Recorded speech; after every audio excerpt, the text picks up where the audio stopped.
Olá, sejam bem-vindos à terceira reunião científica do Grupo Gemel Brasil. O tema da nossa reunião é Antropologia Forense no Cotidiano do Legista. O objetivo é orientar o perito legista da linha de frente quando ele estiver diante de uma demanda antropológica. E, para isso, nós conseguimos reunir muitos profissionais extremamente qualificados, especializados em antropologia forense. O nosso primeiro palestrante é o Dr. Malcos Galvão, do Distrito Federal. E como seu moderador, a gente tem o Dr. José Roberto Costa, de Minas Gerais. Nossa segunda palestrante é a doutora Suzana Papiri, do Sergipe e Bahia, tendo como seu moderador o Dr. Marcos Paulo, do Rio de Janeiro. Nossa terceira palestrante é a doutora Eveline Soriano. Ela é de Pernambuco e da Paraíba. E nós teríamos como seu moderador o Dr. Carlos Durão, de Lisboa, Portugal. E como a quarta palestrante, a última palestrante, a doutora Yara Lemos, de Minas Gerais. E como seu moderador, o doutor João Batista Rodrigues, também de Minas Gerais. Então, agora a gente vai dar início à nossa terceira reunião científica. E, para isso, eu vou chamar o nosso primeiro palestrante, o doutor Malcos Galvão. Então, vamos lá. O Dr. Malcos Galvão, ele é perito médico-legista do Instituto Médico Legal do Distrito Federal. Ele tem experiência em antropologia desde 1992. Ele é coordenador do Laboratório de Odontologia e Antropologia Forense e Medicina Legal da Universidade de Brasília e ex-presidente da ABRAF, Associação Brasileira de Antropologia Forense. O tema da palestra será Exumações e Documentação Antropológica. Seja bem-vindo, doutor Malcos. Alfredo, satisfação muito grande fazer parte de especialistas de tão alto quilate que você conseguiu reunir. A gente acompanha as discussões no Gemel, um aplicativo, né, onde ocorrem várias interações, e essa iniciativa dessas palestras é uma coisa fantástica. O nosso objetivo, como você bem definiu, né, simplesmente explicar para o colega, para o profissional, como ele deve proceder diante de uma exumação. E o assunto é muito atual, porque de agora para frente, com essa questão da Covid, teremos muitas exumações, muitos questionamentos. Veja, por exemplo, a questão dos projetis de arma de fogo que não estão sendo retirados dos corpos. Exumações para troca de identidade, de cadáveres e outras tantas questões. Então, é um assunto extremamente relevante e nós temos, então, que estar muito atentos a essa questão. Então, vamos iniciar aqui, né, mostrando um documento, um decreto que é do Distrito Federal, que regula essa questão de construção, funcionamento, fiscalização, não só das necrópolis, como também das clínicas de tanatopraxia, execução dos serviços funerários, transporte, translado e outras coisas mais. Uma pergunta que sempre se faz: quem pode determinar uma exumação? A autoridade judicial ou também o delegado de polícia. Geralmente, eles acompanham o feito, mas se houver a determinação de um dos dois, o médico legista pode fazer sem a presença do policial, vai lavrar o auto de exumação, onde fará constar todas as questões relevantes, incluindo, naturalmente, as pessoas que participaram. Existe uma rotatividade nas necrópolis e, muitas vezes, os corpos são levados para os ossários, para realmente desocupar. Então, você tem sepulturas que são perpétuas, tem aquelas que são temporárias e também aquela do serviço social, que vai ficar apenas por 3 anos. E, a partir desse prazo, e que pode até haver mudança, essa ossada vai para um ossário. Isso é muito complicado. Veja aqui um ossário, como que as coisas... mas aqui ficou difícil, né? Eu me recordo, eu disse, o senhor quer realmente que eu identifique? Ok, eu tenho a metodologia. Então, nós vamos coletar todos os ossos e DNA de todo mundo. Aí a coisa não andou para frente. Às vezes, a exumação é em locais inusitados, porque você tem a exumação de uma inumação tradicional e aquela clandestina, como nesse caso aqui, bem perto do aeroporto, um bueiro, ok? Os ossos, então, vamos dizer, uma exumação. Às vezes, você precisa de detector de metais, né? Está aqui o Marco Aurélio, né? Você vai precisar de vários equipamentos, né? Um computador. Às vezes, você já vai calcular a idade na beira da cova. Precisa de trena, né? Para marcar, paquim para medir, GPS, aqui a turma do Exército, né? Fazendo o georreferenciamento. Isso é muito importante. Onde você está cavando, vamos circular. Vamos usar estacas, e aqui, ó, cuidado, não são 4 estacas que você precisa de 8 estacas, tá? Então, aqui uma animação para mostrar, se você colocar as estacas bem no cantinho de onde você vai cavar, ora, quando você cavar, as estacas vão cair, então você tem que as colocar de forma distante. Então, você pode afastar aí 30, 40 centímetros, o tanto que você quiser. Então, você vai colocar as estacas dessa forma. E aí nós vamos passar a fiação, e você não é bobo para escolher o lado certo, senão fica tudo errado, não adianta, tá? Então nós vamos passar a fiação, de forma que agora eu tenha a delimitação exata de onde eu vou cavar. Porque é o seguinte, a pessoa vai chegar para você e dizer, então, cadáver, vem aqui. E você vai entender, eu participei da escolha do local? Não, não participei, não. Eu sou um operário que vou cavar, então eu vou cavar neste exato local aqui, tá? A partir dessas linhas também, você pode colocar as linhas que serão importantes para a medição, ok? Então, você vai fazer um quadriculado, ok? E, se você quiser, você já pode até marcar no cordãozinho, assim, com canetinha, para ficar mais bonitinho. Então, dessa forma, você vai poder fazer o referenciamento correto de tudo aqui. Vai precisar de corda, de lona, de boné, de ventilador, de luva, carrinho, né? Máquinas, nossa, às vezes grandes, né? Às vezes nem tanto, tá? Tudo vai depender de onde você vai, tá? Rastelos, pazinhas, picaretas, né? Então, aqui o início, vamos fazer uma escavação. Precisa de pá. Olha aqui, antes de fazer a escavação, tem que limpar o terreno, delimitar o terreno, tá? Então, pá, cavou, isso aqui para pegar uma fruta pode ser bom, não é?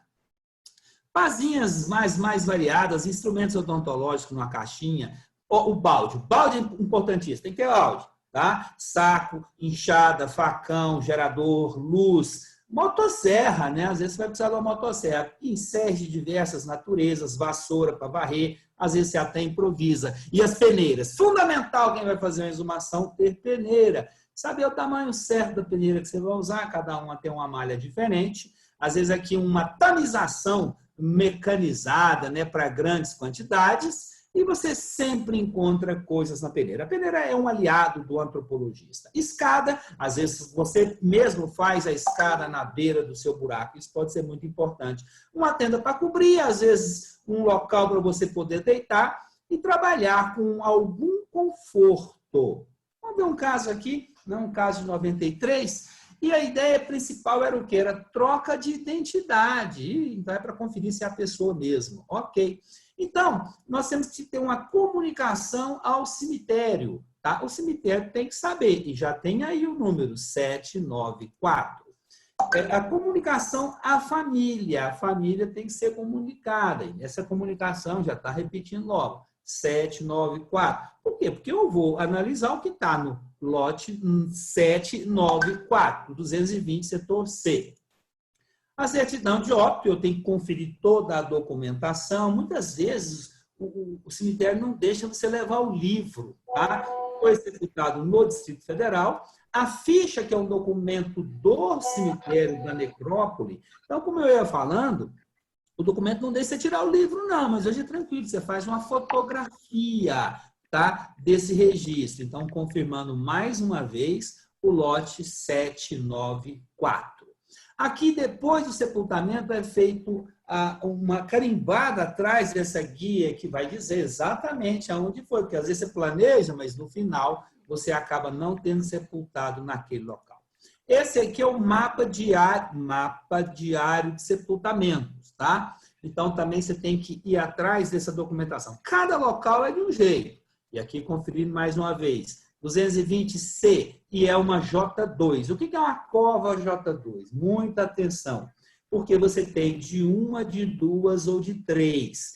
E quando você tem de 1, de 2 e 3, a primeira é a primeira que foi enterrada. Então, é numerado de baixo para cima. Quando você cavar, você vai encontrar a primeira, número 3. Muita atenção. Então, começou a exumação, a autoridade solicitante está aqui, né? E a administradora do cemitério, faça chuva, faça sol, ela tem que ir lá. Não pode reclamar, não. Ela tem que mostrar aonde está a sepultura. Tá? Então, é muito importante até você ver aqui, ó, pela data, pela hora, eu estou vendo a sombra aqui, eu posso calcular direitinho. Eu não sou pobre, eu já tenho o mapa do cemitério, eu tenho imagem do cemitério, né? Aí eu vou lá no Earth, eu defino aqui em graus decimais, eu sei exatamente qual é a posição. Para quê? Porque aqui eu posso colocar no SketchUp, tá? Eu coloco latitude, longitude, a hora e a data do ano. E aí eu vou ter a sombra, eu vou conferir se realmente é aquela posição. Então, está aqui o mapa do cemitério, a gente pode sobrepor, né? Juntando aqui as 4 visadas, não ficou exatamente alinhado no norte-sul, né? E aí, de cada uma delas, você consegue conferir, né? Inclusive ampliando, ver esse pormenor, ó, ainda que esteja inclinado. Você tem que fazer uma fotografia muito boa. Essa daqui não ficou boa, não. Olha só, né, a questão da violação, da troca. Vamos dar uma analisadinha aqui nessa etiqueta. E esses números estão um tanto desalinhados. Eu estou percebendo mesmo, em 4,16 graus. E os parafusos, cada um em uma posição diferente. Eu posso até medir, né, para comparar se foi mexido ou não. Então, vamos tirar o tapete de grama, aqui em Brasília, dessa maneira. E logo, logo, nós vamos encontrar uma laje. Tá? Essa laje é muito importante a gente saber, tem que ter um balde d'água logo do lado. Por quê? Porque essa laje aqui, ela contém, espero que todos vocês estejam vendo, a numeração, que é aquele número que nós estávamos procurando, o 794. E aí nós vamos removendo as lajes até encontrar o esquife, ataúde, caixão, urna funerária. Vão ter vários adjetivos, né? Para o auto de exumação não ficar aquela repetição danada.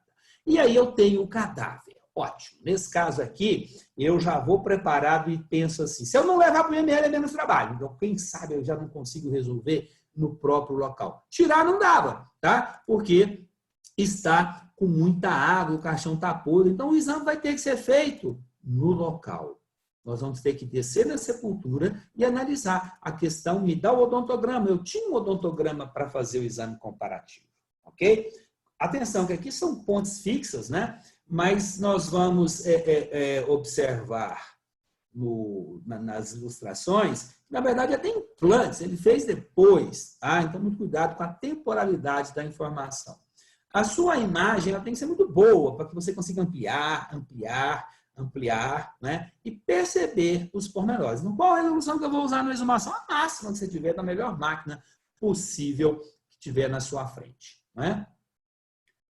Então, agora aqui nós vamos abrindo e vamos conferir, porque tinha uma história de um projetil de arma de fogo na perna, sabe? E parece que ele foi encontrado. Então, está aí uma parte ligada aos tecidos moles, vamos limpar mais uma vezinha, ó, estou te olhando. E aí, nós vamos ter, então, o projetil que vai permitir, reunido com outras informações, constatar. Olha, quem está aqui não é essa pessoa que vocês estão pensando, tá? É outra aí, provavelmente é o fulano de tal. Então, a exumação quase sempre tem um objetivo. Uma exumação para DNA. Então, era o quê? Era criança só para fins de DNA. Ok, então aí é diferente. Da mesma forma, né? E aqui é importante, ó. 1, 2, 3. Nossa, está lá embaixo. Não está não, bobei o primeiro. Tá? Eu sempre cavo para ver se existe o segundo também. Isso é muito importante. Então, com as visadas, está aí removido o caixão.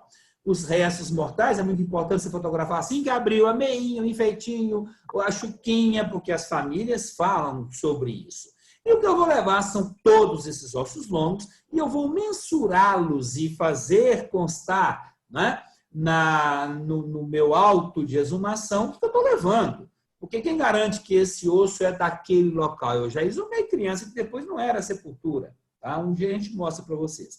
E nesse caso aqui, o caixão retorna e terra sobre ele.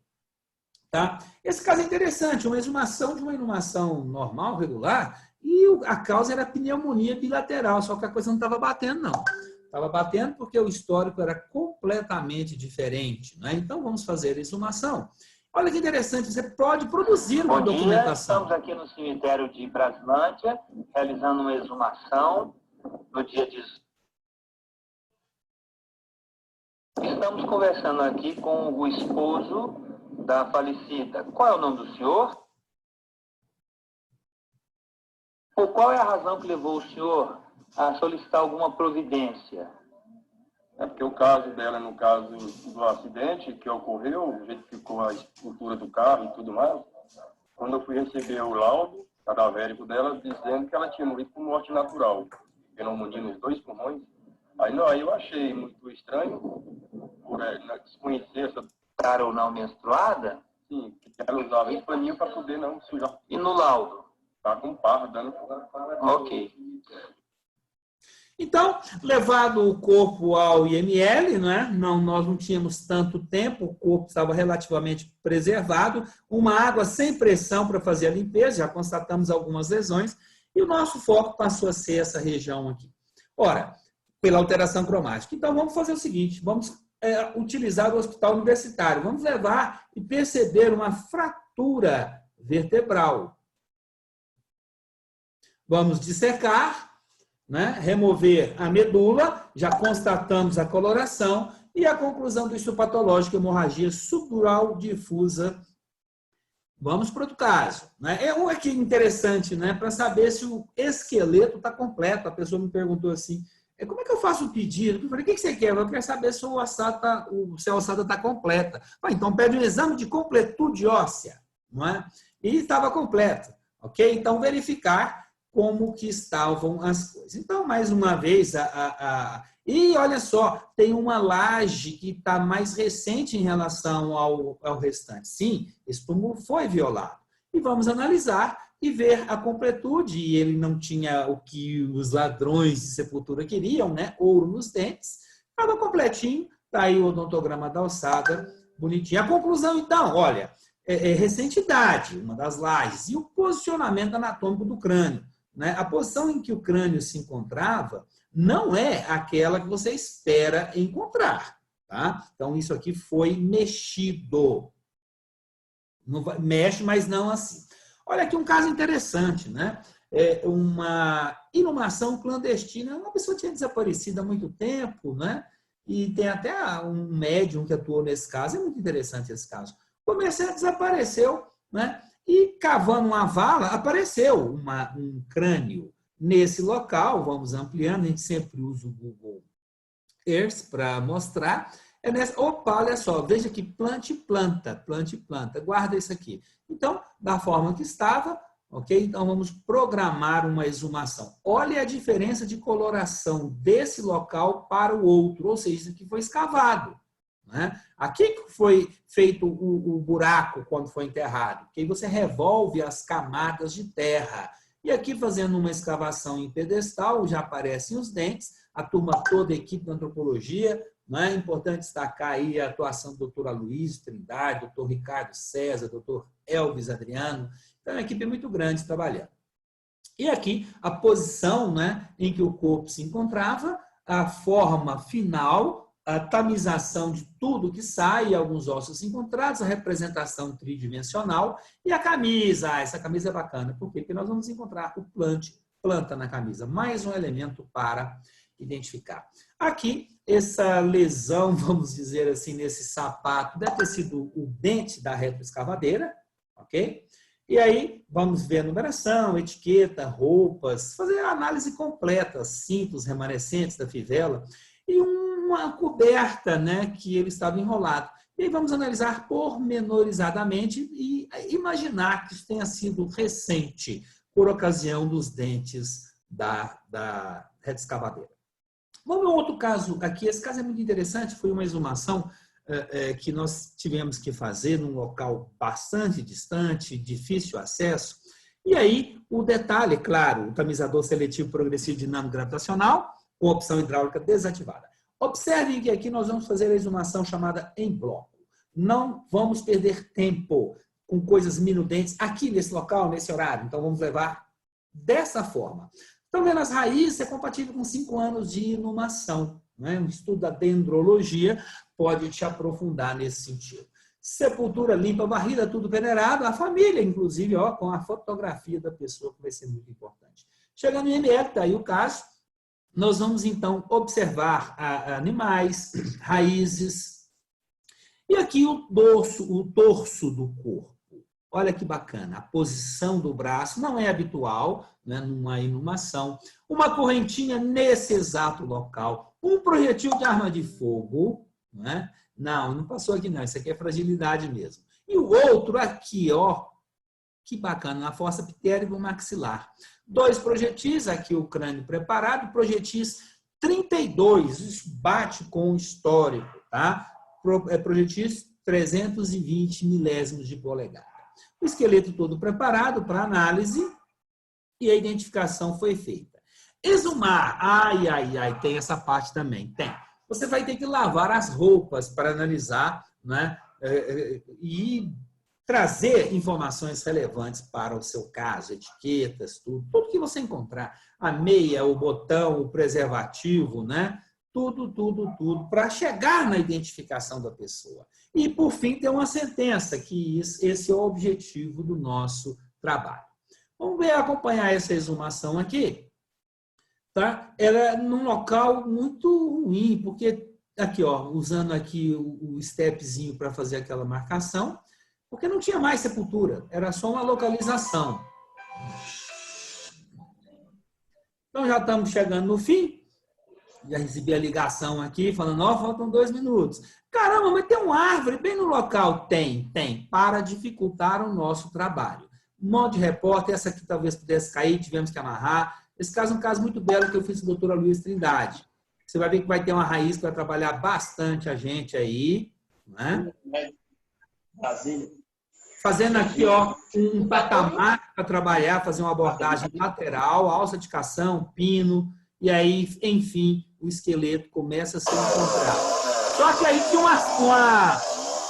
uma raiz nos atrapalhando, então você tem que, às vezes, mobilizar um recurso. No caso aqui, uma motosserra para poder liberar. Nós colocamos um madeirite aqui, ó, para preservar o que já tínhamos exposto do cadáver, ok? E aí, nosso trabalho vai ser auxiliado pela motosserra. Retira a motosserra, tira a proteção, e está aí o belo trabalho, né, que eu tive a oportunidade de fazer, desenvolver com o doutor Aloísio Trindade. Então, a gente tem posição, a gente tem tudo anotado. E o melhor, vamos levar ainda em bloco para o laboratório para uma análise minudente. Tá? Então, vamos recolher muito frágeis esses ossos, né? Fragilíssimos, o crânio também. Então, vamos removendo com muito cuidado. E aqui, passando o facão por baixo, né? Tem que ter muita criatividade. Eu acho que o brasileiro... Aliás, mandar um recado, viu? Que o Brasil tem uma equipe muito bacana de antropologia forense, né? Espalhado por todos os locais. A gente se desenvolveu bastante na última década. É maravilhoso. Então, nós vamos levar com tudo para o laboratório. Aqui, olha só o GPR, né? A gente pode utilizar também uma marcação. Vou passar bem rapidinho aqui, né? E você vai furando. Opa, isso aqui é criança, né? Pregos e vai localizando. Análise na beira do caixão também, tá? E aí, você pode ter um trabalho bem feitinho, né? Não precisa de ter pressa, não, né? Aqui, a representação tridimensional, tá certo? Uma outra escavação aqui. É aqui a reinumação, né? Voltando, outra proteção de madeira, uma água que eu estou com sede. Está aí o trabalho semi-concluído, a representação 3D. Isso aqui é importante, ó, né? Aonde cada resto mortal estava. Então, bem definido em 3D, para não ter muita confusão, né? Aí no final. E é isso. Eu agradeço imensamente, né? Espero ter colaborado, que vocês tenham uma noçãozinha quando for fazer uma exumação, tá? Então, se prepare, nada é com pressa, todas as documentações, veja tudo, reúna, põe tudo no rabo da caminhonete aí, que muitas vezes você vai precisar de coisas, a enxadinha, né? A peneira. Então, agradeço imensamente a oportunidade. Doutor Maltes, muito obrigado Pô, você deu show, fez um roteiro, literalmente. Eu estava aqui querendo saber qual era o final. Muito bom, muito obrigado mesmo, Mauro. Agora a gente vai chamar o moderador, o doutor José Roberto Costa, que avaliou as perguntas que estavam sendo feitas e vai passar agora para o senhor. Doutor José Roberto. Muito obrigado por abrir a palavra. Primeiramente, eu quero, mais uma vez, cumprimentar o doutor Alfredo Maia pela organização do evento, que a gente sabe o trabalho que isso dá. Cumprimento também o nosso grande amigo, o professor Maltz, pela palestra que não só mostra para a gente aspectos teóricos, mas também aspectos muito práticos para o exercício cotidiano das nossas atividades. Algumas perguntas que passaram ali foi qual programa que ele estava usando, alguma coisa dessa natureza, mas eu vou fazer uma pequena provocação aqui ao nosso amigo, professor Maltz, para falar um pouquinho das minudências em relação à qualificação, à identificação, quando a gente faz a exumação de um desconhecido e chega à conclusão de quem se trata aquele cadáver. Quais são os procedimentos que habitualmente acontecem aí no IML de Brasília, até que haja, enfim, uma entrega daquele cadáver para a família já devidamente identificado, qualificado como sendo fulano de tal, por exemplo. Enfim, isso passa pelo delegado, isso passa pelo juiz aí, habitualmente. Quais são as formalidades que você segue através do seu grupo de assistentes sociais e demais servidores que trabalham na sua instituição? Zé Roberto, satisfação imensa, meu querido, estar aqui discutindo com uma pessoa de tão alto preparo como você. Tá? Veja só, a gente tenta de tudo para estabelecer a identidade para um processo científico, a identificação. Entretanto, isso às vezes não é possível, não tem registros prévios da pessoa, quer papiloscópicos, odontológicos, antropológicos ou até genéticos. E me resta a face, a compleição física, às vezes algumas roupas. Isso parte para um outro método, que é o reconhecimento de um processo não científico. O ideal é que o reconhecimento seja feito perante a autoridade policial. Porque se aquela pessoa mentiu por alguma razão, e outra coisa, o delegado tem que checar também os fatos para ver algum nível de verossimilhança naquilo que ele vai colocar no papel, dizendo que é. No IML de Brasília, a gente tem equipes de necropapiloscopistas, então todo cadáver já sai com a impressão digital recolhida. Nós temos o hábito, e fazemos em todos os cadáveres, colhemos material genético. E agora, até por questões da Covid, o reconhecimento, e isso, apesar de termos toda essa rotina, na saída do cadáver, ainda tem a fotografia. E agora, pela Covid, os familiares estão fazendo esse reconhecimento pela fotografia.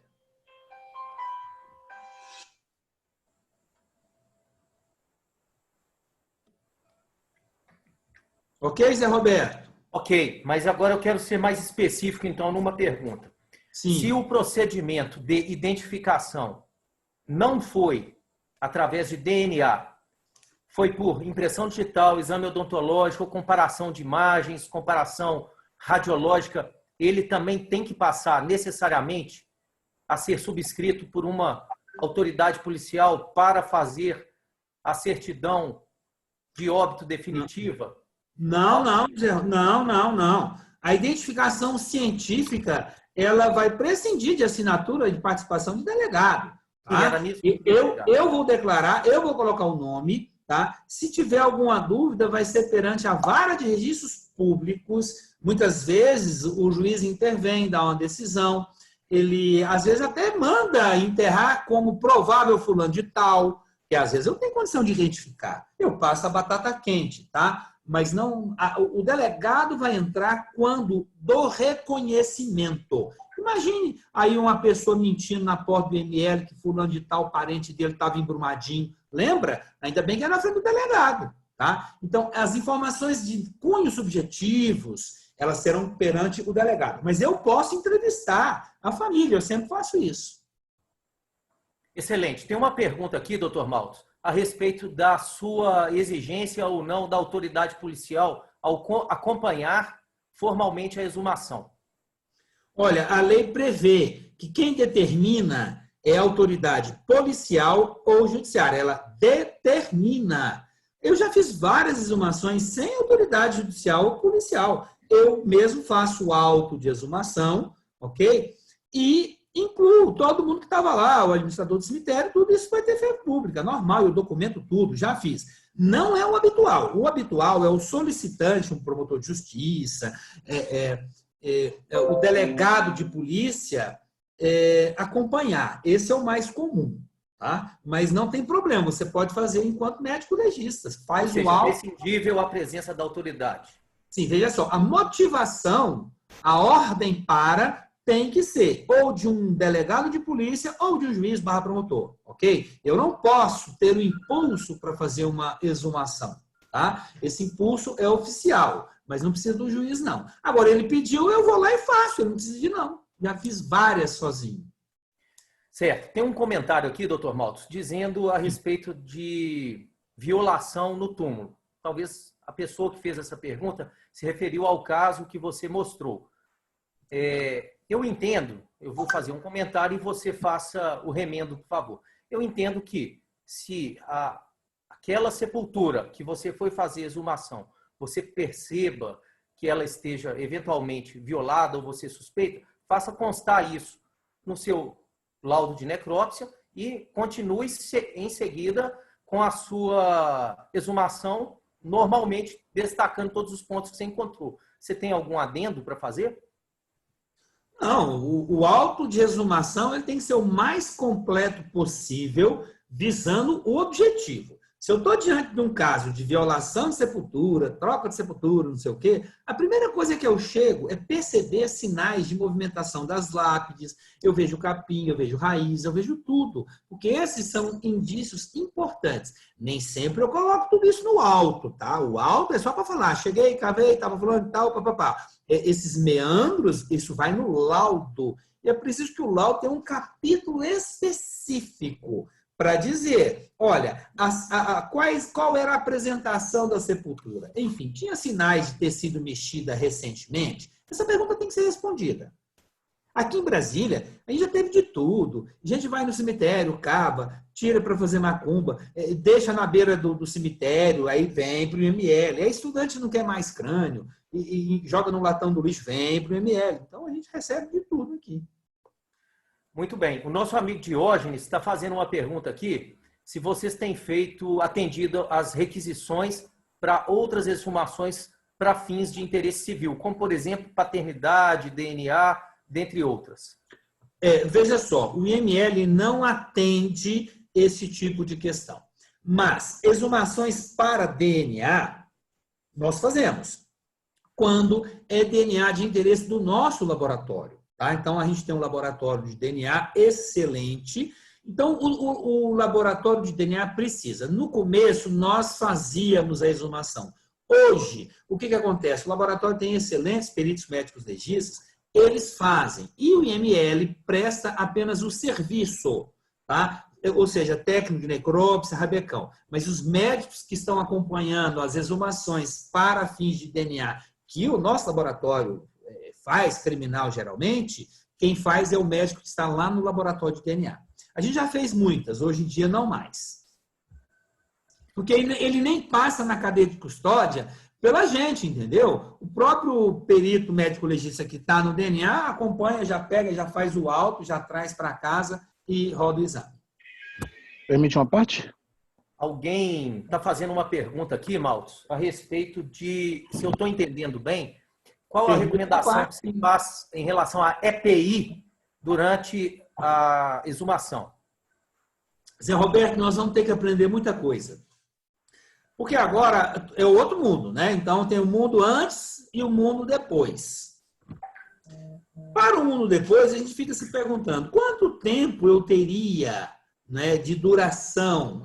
Não é muito, as pessoas têm... É muito mais uma questão psicológica, o cadáver, já sepultado há muito tempo, do que biológica. Tá? Mas nós vamos ter que acompanhar e saber até quanto tempo nós... Porque nós teremos muitos casos, Zé Alberto, de exumação em decorrência da Covid. Você pode ter certeza que vai ser um enxame. E não digo só porque se tem ou não. Por exemplo, os IMLs não estão abrindo os corpos para recolher os projetis de arma de fogo, Zé Roberto. Então, no ano que vem, quando esse processo estiver andando, alguém fala, quem atirou foi fulano, cadê a arma? Está aqui. Não, mas tem que comparar o projetil, sim. O laudo fala de projetil, sim. E o projetil está onde? Está com o corpo, está enterrado. Então, nós vamos ter que desenterrar muitos cadáveres, tá? Então, vai ser o festival da exumação. Por isso, a importância desse tema. Parabenizo mais uma vez o Alfredo e todo o grupo do GEMEL que está por trás, né, desse nosso debate. Sim, eu concordo com você que haverá, esse evento do Covid deixará um passivo muito grande a ser elucidado mais à frente.